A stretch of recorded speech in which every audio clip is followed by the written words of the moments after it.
这个境外输入的这个个案，40多岁女性是华航的机组员，10月初1为美国飞返来台湾，当天 PCR 检测是阴性，隔离5天，返去厝自主健康管理，然后再来做 PCR 检测，煞变做阳性确诊。伊有2个读国小的囡仔，一个读大安区，一个读文山区。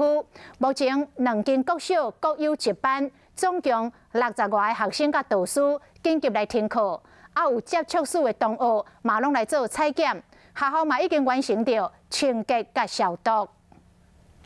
昨暝要9点的时，学校接到通知，有学生家长确诊，需启动校安通报。28学生甲老师预防性停课，为了避免影响其他的老师甲学生，广播局伫透早6点前就完成消毒，即包括教室甲其他公共空间。学校8点开防疫会议，教育局嘛到现场，决议停课学生爱进行采检，看结果才决定讲敢要停课。